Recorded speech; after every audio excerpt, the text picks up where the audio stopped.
बिस्मिल्लाहिर्रहमानिर्रहीम अस्सलाम वालेकुम मोअज़्ज़ज़ नाज़रीन, मैं हूँ आपका होस्ट खालिद बिलाल। तुसन साडा फेसबुक ते यूट्यूब चैनल जदीद सोलर सिस्टम। उम्मीद करन कि सारे दोस्त खैरियत नाल हुसन ते सोलर दे हवाले नाल अच्छी खबर है, क्योंकि सोलर दा रेट मज़ीद भी कमी आ गई है। तो मज़ीद भी फ़िलहाल भी देखो कम थिवण दे हाले भी इम्कान हिन पे। तो अज दी सूरत हाल जी मार्केट दी रह गई है साढ़े लिए दी।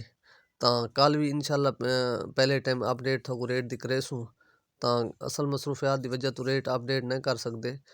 तो कल भी इंशाल्लाह जी सूरत हाल उसी तवक्कुआत है कि तकरीबन कल 4-8 ने रेट कम थी दी। तो उनके मुताबिक कल भी थोक इंशाल्लाह तकरीबन 11 बजे अपडेट करे सो रेटा की। तो क्योंकि काफ़ी दोस्त व्हाट्सअप पर भी काफ़ी दिन तो मैसेज आए खड़े, मैं जवाब को ना दे सका। अगर कहीं को एमरजेंसी भी होती है तो उनको कॉल करके दी करो, इवें समझ पिछले टाइम या पहले टाइम सवेर नाल या शाम को।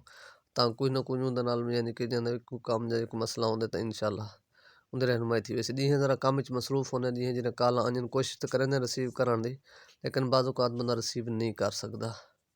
तो क्योंकि सवेर नाल भी ईजी होने शाम को भी ईजी होने।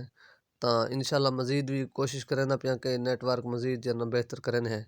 तो क्योंकि कोशिश सारी ये है कि जो बंदा भी जिस टाइम भी कॉल करे उस टाइम उनकी कॉल रिसीव थी, जो भी उनका मसला होंगे इंशाल्लाह वो भी जल्दी ये मसला भी हल करेंदे पे हैं।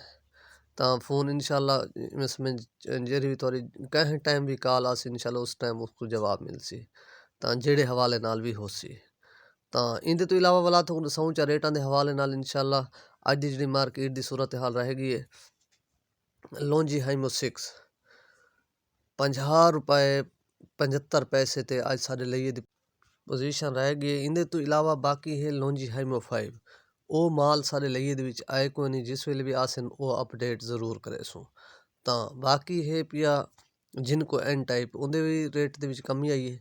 वो है 52 रुपए 50 पैसे 585 वाला माल।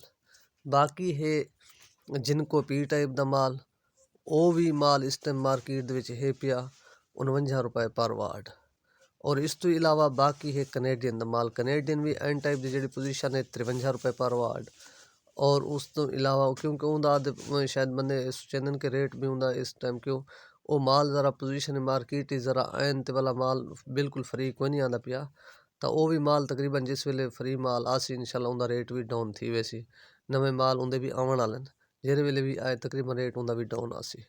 तो उनका जी इस टाइम सूरत हाल जिन्हें को पुराना माल पाए तो 53 रुपए पर वाट देने पैन। बाकी है कनेडियन पी टाइप का माल उनकी सूरत हाल जी इस टाइम अज मार्केट चल रही 48 रुपए पर वाट। और इस तो इलावा बाकी है जे ए का जोड़ा पी टाइप का माल है पिया 47 रुपए पर वाट। और एन टाइप का 575 80 वाला जोड़ा माल है पिया वो है 52 रुपए पर वाट। और इस तो इलावा बाकी है ट्रीना सोलर। ट्रीना की भी पोजीशन इवें है कि उनका भी जोड़ा पी टाइप का माल है पिया साढ़े लिए ट्रीना पी टाइप का माल है पिया वो है 48 साढ़े 48 रुपए पर वाट। और इनके तो इलावा बाकी है उनका एन टाइप का भी उनकी जी पोजीशन है 575 80 वाला माल ट्रीना का वो भी 52 रुपए पर वाट। और इस तो इलावा बाकी है पिया सोगो इनवरेक्स। सोगो की भी जी पोजीशन है पई वो भी 49 रुपए पर वाट। और इनवरेक्स 550 जोड़ा माल है पिया वो है 52 रुपए पर वाट। क्योंकि ये थोड़ी दसी वजह कि सोगो की ई वजह से मार्केट रेट ज़रा ज़्यादा होंगे, क्योंकि बहुत अच्छा पैनल है पिया पहले उनके बहुत ज़्यादा यानी कि ना वाला पैनल है उनका रेट ज़रा ई वजह से ज़्यादा वे। तो बाकी पैनल भी अच्छा है पिया तो उनके नाल भी है एक सोगो तो इनवरेक्स के नाल हर पैनल के नाल वारंटी कार्ड नाल आंदे। तो पहले तो ये माल भी लॉन्जी दे भी इन्हों भी आंदे रह गए, उन्होंने नाल भी वारंटी कार्ड आंदा है। तो हुण इन्हों दे कोई नहीं आंदा पिया। तो बाकी है सिर्फ हुण ई टाइम वारंटी कार्ड इन्होंने 2 कंपनियां का सोगो तो इनवरेक्स का। ई वजह तो काफ़ी लोग को भी सोगो इनवरेक्स कोई ज़्यादा चाहते रहे। लेकिन क्वालिटी वाइज भी इनवरेक्स का पैनल अच्छा है। तो लॉन्जी जिनको कनेडियन के बराबर था। बाकी इंदे नाल वाला तो कोई मैं इंशाल्लाह अगली वीडियो तो दसे सा। लॉन्जी का काफ़ी सारे दोस्त पुछते हैं कि स्कैन के हवाले नाल इंशाल्लाह वो भी मैं तो दसे सा कि स्कैन के हवाले नाल अगली जी वीडियो मैं इंशाल्लाह रेट के अपडेट की गल करे सा। उनके तो लॉन्जी का मुकम्मल तरीका भी दसे सा।